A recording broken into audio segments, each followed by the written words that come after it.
Man, so with Cruz was 5'4" and Cabrera's 5'9". Yes. I just see that torso in front of him like a heavy bag, and just see Cruz going to work.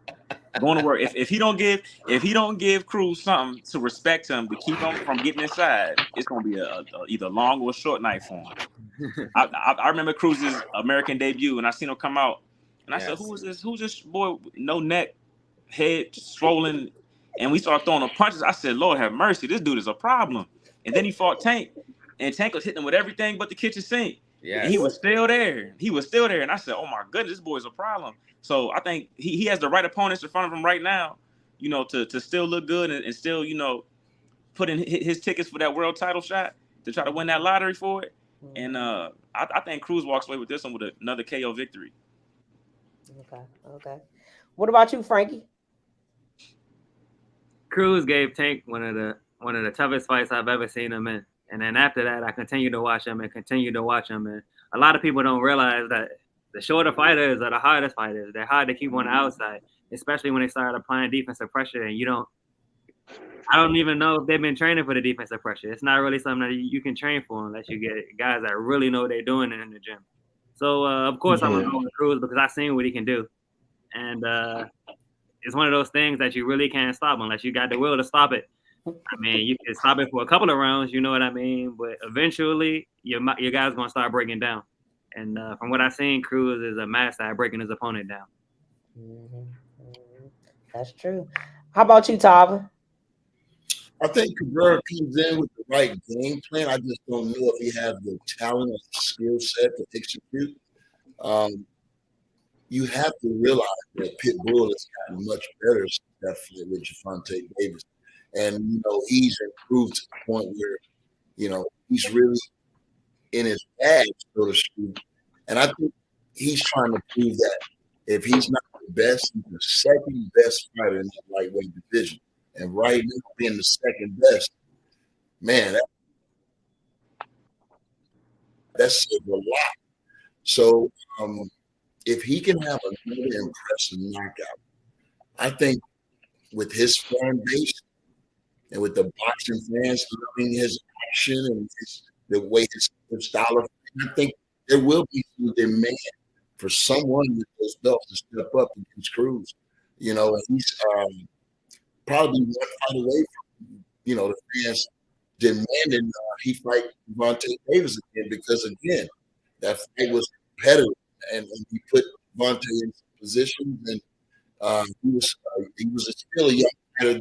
So he's grown and aged a lot since then, and I think a rematch we can truly see how much he's improved. Yeah, that's what I want to see. That. Okay, Junior, what's your thoughts? I want to go with PitBull because when it comes to the high event, yes, he has a high event, but can he utilize it? Like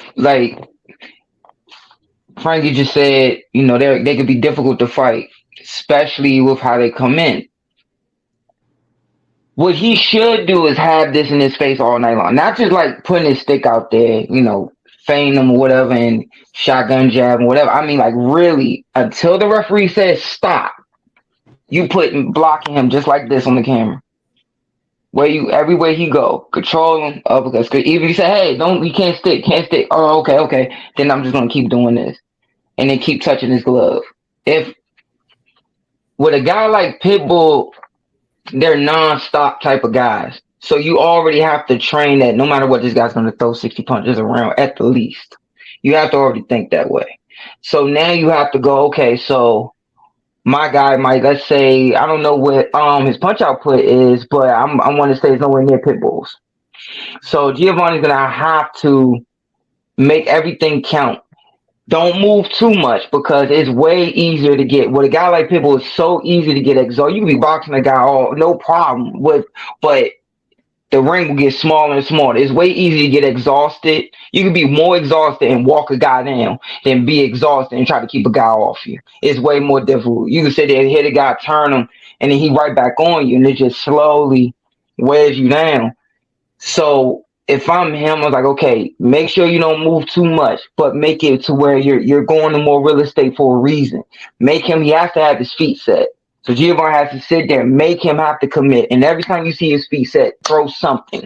Something. You have to put something out there.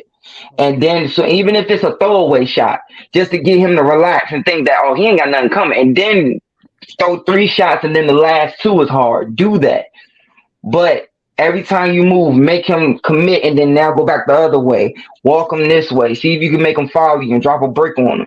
You know, different things like that. But with PitBull, that would be difficult because at a certain point, some point with a guy that is nonstop as PitBull, you're going to have to plant your back foot, know your angle on the inside, and shoot. He's a sucker for an uppercut all day long. PitBull's a sucker for an uppercut. He's gotten better, though, at it. His skills, he's not just a walking guy no more. Now he will sit there and he'll come off a different angle. He'll sit there and give you 2-foot feints and make you think he's coming in. He's done improved on that. But with him improving on that, you have to then counter that and be like, okay, once he comes sooner or later, I got to make him feel me because it's going to be a point where I'm going to have to throw 3 and 4 shots where he's going to cut me off. But if he can't utilize that, it's PitBull all day. And then he's going to put pressure on the other guys to make the big fight again. Yeah. Okay. Lou? I'm going with Cruz. When I first seen this matchup, I was like, is this a joke? I was thinking of Rocky and Drago, man, and the movie Rocky 4, man, like real talk, because I'm like, this dude like 5'9", Cruz 5'4". But one thing about boxing, we all know this, styles make fights. And the fighter who uses their advantages, that's the fighter who's going to win. Sweetie. I don't feel like Giovanni Cabrera has the ability to keep off a fighter like Isaac Cruz. He's fought the better competition. Now, don't get me wrong, Giovanni, he's beaten 7 undefeated fighters, but as I went back to comb back and peel back the onion, he's beaten some okay competition, and all of this stuff matters. I think at the end of the day, Isaac Cruz, with his experience, I got him winning either a late round stoppage or a unanimous decision. Now, I know he's giving up 5 inches. I just feel like with his experience and his ruggedness and his competitiveness, I think he'll probably stop him in the later rounds. Okay. Indeed. Okay.